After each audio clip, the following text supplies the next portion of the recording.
ఆదివాసీ దినోత్సవం ఎందుకు చేయబోయేవారు? సంక్రాంతి గిరిజనుల పండుగ, సంక్రాంతి హిందువుల పండుగ. మా రంజాన్ కోసం ఎందుకు చేయబడిస్తున్నారు మీరు? సంక్రాంతి గిరిజనుల పండుగ కాదు, మా రంజాన్ గిరిజనుల పండుగ కాదు, ముస్లింల పండుగ. మరి క్రిస్టియన్ వాళ్ళు క్రిస్మస్ గిరిజనుల పండుగ కాదు, అది క్రిస్టియన్ పండుగ. గిరిజనుల ఏకైక పండుగ ఏదైనా ఉందంటే అది గిరిజన దినోత్సవమే. ప్రపంచంలో అన్ని దేశాలు కూడా, ప్రపంచంలో సుమారు 3 దేశాలు గిరిజనులు ఉంటే సుమారు 7,000 మంది 7,000 గిరిజన తెగలు ఉన్నాయి. ఒక ఆంధ్రప్రదేశ్ లోనే సుమారు 4,500 గిరిజన తెగలు ఉన్నాయి. వీళ్ళందరికీ ప్రత్యేకత ఉంది. మన భాష వేరే, మన సంస్కృతి వేరే, మన మాట తీరు వేరే, మన కట్టు వేరే, మన బొట్టు వేరే, మన వ్యవహారం వేరే. ఇవన్నీ వేరుగా ఉండేటప్పుడు ఇవన్నీ గుర్తించే ఐక్యరాజ్యసమితి ప్రపంచ ఆదివాసీ దినోత్సవం గుర్తించింది. మరి ఈ రాష్ట్ర ప్రభుత్వం ఎందుకు గుర్తించిన అడుగుతాను ముఖ్యమంత్రి గారికి. గౌరవ ముఖ్యమంత్రి చంద్రబాబు శాసనసభ్యులు అడిగాను. మళ్ళీ ఇప్పుడు ముఖ్యమంత్రి చంద్రబాబు నాయుడు గారు, మీరు అభిప్రాయాలు ఏం చేస్తున్నారు? మా గిరిజనులు మోసం చేస్తున్నారు, మా గిరిజనులు దగా చేస్తున్నారు, మా గిరిజనులు నైవేద్యం చేస్తున్నారు. అక్కడ బాక్సైట్ మీరు కన్ను వేసి ఆదివాసీ దినోత్సవం పేరును మీరు మమ్మల్ని మోసం చేయాలనుకుంటున్నారు. నిజంగా మీకు ఆదివాసుల మీద ప్రేమ ఉంటే, ఆదివాసులు పండుగ చేయాలనుకుంటే ప్రభుత్వం ముందుగా జీవో ఇవ్వండి.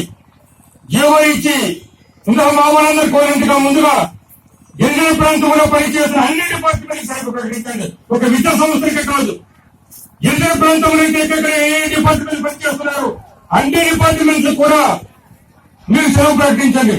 లేదా ఆ డిపార్ట్మెంట్ పనిచేస్తున్న గిరిజన ఉద్యోగులకి కనీసం సెలవు ఇవ్వండి, విద్యార్థులకు సెలవు ఇవ్వండి. మేమందరం కూడా మా ఆనందాలు, మా సంతోషాలు మేము పంచుకుంటాం, మా వేడుకలు మేము చేసుకుంటాం, మా పండుగలు మేము చేసుకుంటాం. ప్రతి పేపర్ కూడా చెప్తుంది ఈ రోజు గిరిజన సంబరాలు, ఆదివాసీ సంబరాలు. ఈ రోజు కూడా విశాలంగా చెప్తుంది. ఇప్పుడే ఎవరు పేపర్ ఇచ్చారు, ఆదివాసీ సంబరాలు ప్రతి పేపర్ కూడా చెప్తుంది. ఈ రోజు ఆదివాసులు వేడుకని, ఆదివాసుల సంబరాలని, ఆదివాసుల పండుగని.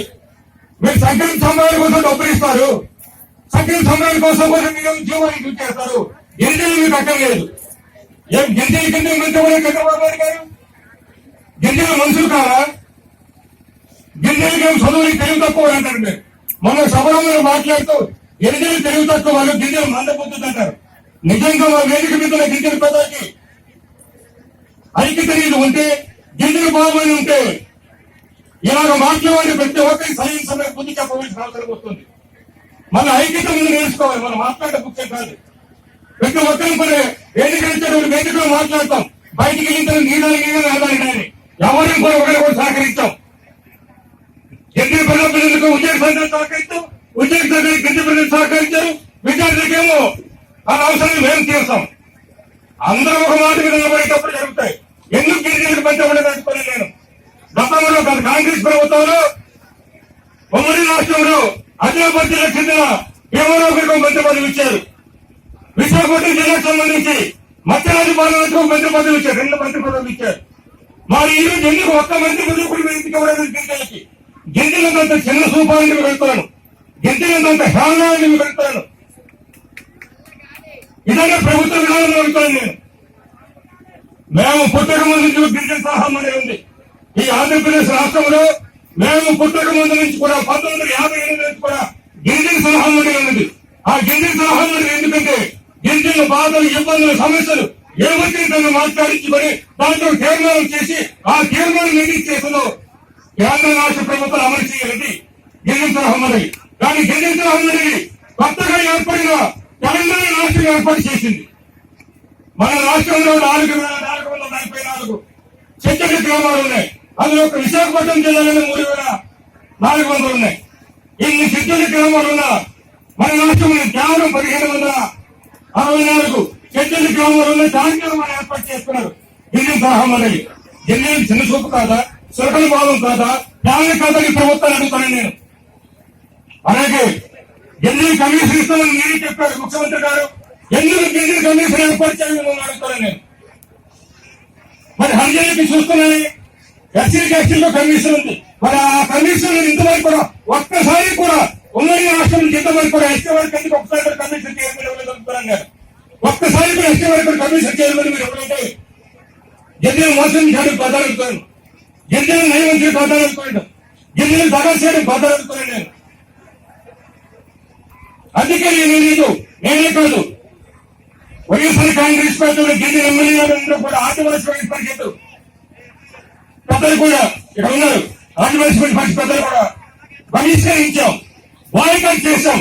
ప్రభుత్వం ఎక్కడ నిర్వహిస్తుందో, అధికారులు ఎక్కడ నిర్వహిస్తున్నారో ఆదివాసీ పరిషత్ మేము బహిష్కరించాం. దానికి ఎందుకంటే నిరసన తెలియజేస్తున్నాం.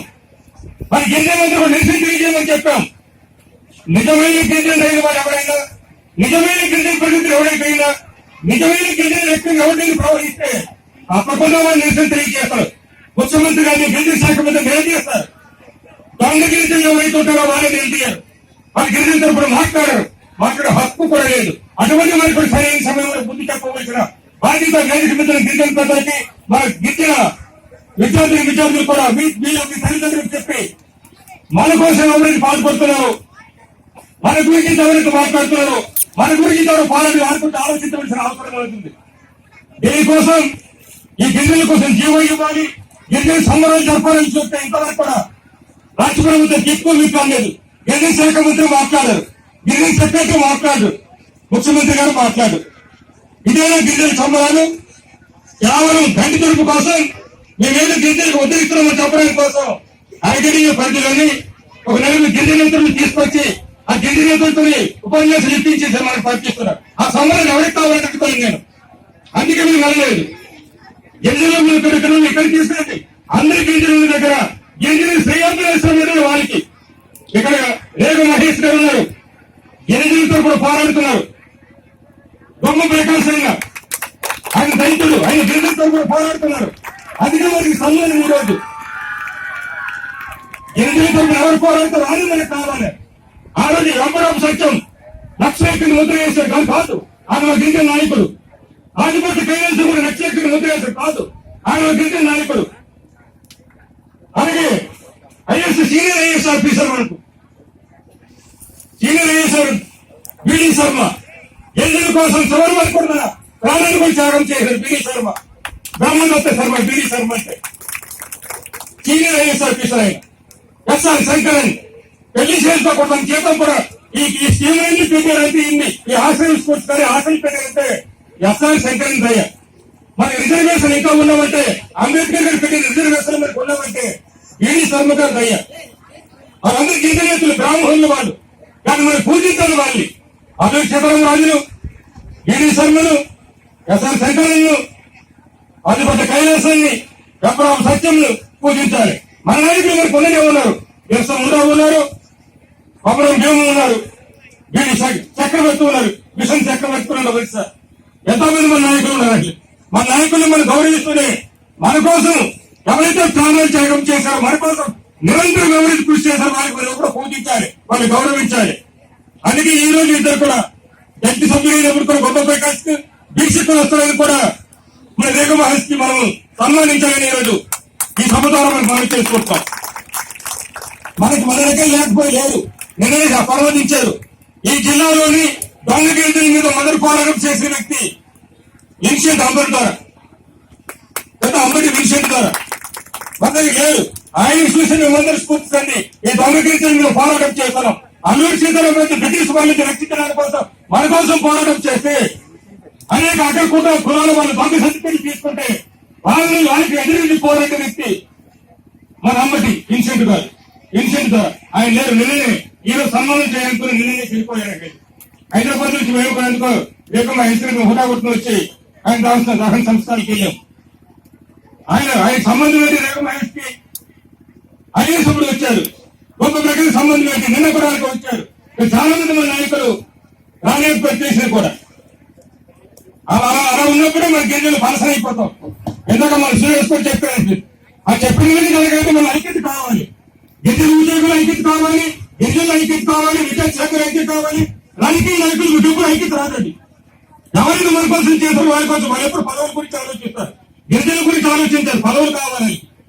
మంచిదేవుడు ఆయన గిరిజన కాదు కదా, ఆయన వారి గురించి ఎందుకు ఆలోచిస్తారు? వెళ్ళి సంజయాన్ని గిరిజనులను ఆలోచిస్తున్నాం. మరి ఆయన ఎంతమందికి ఆలోచిస్తున్నాం మీరు చెప్పాలి, నేను కాదు. నేను చెప్తే రాజకీయ విమర్శలు చేశారంట. ఇంకా మధ్య పారంపర్యంలో ఎవరు మాట్లాడారు ఆ విషయం మీరే చెప్పారు. నేను చెప్తాను ఇవ్వమంటారు మా పార్టీ లేదు కాబట్టి. ఈ విధంగా మనం అందరి మాటలు దయచేసి మనం అందరూ ఉండాలి. నేను వచ్చే సంవత్సరం అందరూ మనం చేస్తున్నాను. మళ్ళీ శాసనసభ అడుగుతాం. శాసనసభ అడిగిన తర్వాత జరిగినప్పుడు మనం ఆగస్టు నెలలో ఇక్కడ ఉన్న వేదిక మీద ప్రతి అన్ని సంఘాలతో కలిసి ప్రతి ఐక్యతీయాలు కూడా మనం నిరసన తీర్చాలి, నిరాహత్యక్షం చేద్దాం. ఆగస్టు 7, 8 తేదీ 2 రోజులు చేద్దాం. జీవో ఇచ్చినంత వరకు కూడా. జీవో ఇవ్వనప్పుడు మనం ఎవరు కూడా ఐక్యతీయ పరిధిలో ఎవరికి వెళ్ళకండి. ఈ జిల్లాకు సంబంధించి ఇక్కడ చేద్దాం. మన సొంత డబ్బులతో చేసుకుందాం. ఈ రోజు కూడా మనం ఎప్పటికప్పుడు చెప్తే అప్పటికప్పుడు ఏర్పాటు చేయమని చెప్పారు మా నాయకులు చేస్తే. నేను హైదరాబాద్ లో ఉన్నాను. నేను నిన్నే వచ్చాను. నేను సాయంత్రం వచ్చామని ప్రధాని ఢిల్లీ పేరు వస్తే అప్పుడు కూడా మనం ఏర్పాటు చేయండి. ఎంతమంది వచ్చిన భోజనాలు కూడా మనం పెట్టుకుందాం. కానీ ఇక్కడ ఉన్న వాళ్ళతో చేసుకుందాం. ఐటీడీ మీరు అనుకుని చెప్పాను. వచ్చే సంవత్సరం మాత్రం ఈ గ్రౌండ్ నిండే విధంగా విద్యార్థులతో పాటు ఉద్యోగులు మరి గిరిజనులందరూ వస్తారు. ముందుగా ఏర్పాటు చేసుకుని ప్రభుత్వంతో పోరాడతారు. మీ తరఫున నేను మీతో ఏమైనా గిరిజనులతో పోరాడతాను. జీవో ఇవ్వమని మాత్రం జీవో ఇవ్వనప్పుడు ఆగస్టు 7, 8, 2 రోజులు కూడా మనం ఐటీడీ కలెక్టర్ ఆఫీసర్ అందరూ కూడా ధర్నా చేద్దాం, నిరసన చేద్దాం. ఒకరోజు ఐటీడీ కలెక్టర్ ఆఫీసర్ అప్పుడు ఎవరెవరు 5, 9 తేదీ మనం సొంతం చేసుకుందాం. నిజమైన గిరిజన ఎవరు కూడా వెళ్ళకండి. వచ్చే సంవత్సరం ఈ సంవత్సరం అయిపోయింది కాబట్టి నేను గిరిజన విద్యార్థులు ముఖ్యంగా మనం చేస్తుంటామంటే మీ ఆనందం చాలా ఉంది. మీతో మీకు మీ అందరికీ తెలుసు. ఆగస్టు 15 తేదీకి వచ్చాను. నేను చాలా చెప్పుకుంటాను. ఉదయం నుంచి సాయంత్రం వరకు ఉంటాను. మీ అందరి చేత ఆడించి పాడించి మాట్లాడించి చేస్తారు. ఈసారి మరి మీరేమనుకోకండి. మరి ప్రధానంగా మాట్లాడే వాళ్ళు మాట వినండి. వచ్చే సంవత్సరం మీరు అందరి చేత కూడా ఆడుతాం, పాడుతాం, ఎంతో డాన్స్ ఇచ్చేద్దాం. ఇప్పుడు మీతో డాన్స్ చేస్తారు. మళ్ళీ డాన్స్ చేస్తాం. అందరం డాన్స్ చేస్తాం. అబ్బాయిలతో డాన్స్ చేస్తాం. మనం మన జీవన విధానం అన్ని మాట్లాడుకుందాం. మనం అన్ని మాట్లాడుకుని చేసుకుందాం. నేను చివరిగా మళ్ళీ చెప్తాను ముఖ్యమంత్రి గారికి, మాకు కులమనేది లేదు. గిరిజనులకి మరి తెగ ఈ విషయం గౌరవ ముఖ్యమంత్రి గారికి తెలుసుకోలేదు. రాజ్యాంగ ప్రకారం చూసుకోవడం అనుకోండి. మాది తెగ గిరిజన తెగ. మాకు కులం లేదు. మాకు కులం లేదు కాదు. మాకు మతము కూడా లేదు. ఎందుకు మతము కూడా లేదు. మాకు నచ్చిన మతం మేము తీసుకుంటాం. ఏ మతం తీసుకునే గిరిజనులు. కాబట్టి మాకు ప్రత్యేకంగా చూడవలసిన బాధ్యత మీది. ప్రత్యేక జీవనానికి దానికి ఉంటే బాధ్యత మీది ప్రభుత్వాన్ని. మీరు చేయకపోతే జగన్ గారు ముఖ్యమంత్రి వస్తే తప్పకుండా జీవనాన్ని దాడి చేయిస్తారు. జగన్ గారికి జీవనం దాడి చేయకుండా పదవికి రాజీనామా చేస్తాను. జగన్ గారు కానీ గిరిజన సంఘాల కోసం ప్రత్యేక జీవన దాడి చేయకపోయినా, గిరిజనులకు మంత్రి ఇవ్వకపోయినా, గిరిజన హంగులు ఇవ్వకపోయినా మళ్ళీ చెప్తాను నేను. జగన్ గారు ముఖ్యమంత్రి అయిన తర్వాత గిరిజనులు పనులు చేసుకోవడానికి ప్రత్యేక జీవనాన్ని చేయకపోయినా, గిరిజన హంగులు వేయకపోయినా, గిరిజనులు మంత్రి ఇవ్వకపోయినా, నేను ఎమ్మెల్యేగా గెలిచిన ఒక నేను ఎంపీగా పోటీ చేసిన నా పనులు రాజీనామా చేస్తాను. కాబట్టి ఇంత కార్యక్రమం జరిపించండి. మా భగవానికి గణపతి కోరుకుంటూ రామ కోరుకుంటూ తీసుకుంటాను. జై ఆదివాసి, జై ఆదివాసి, జై ఆదివాసి.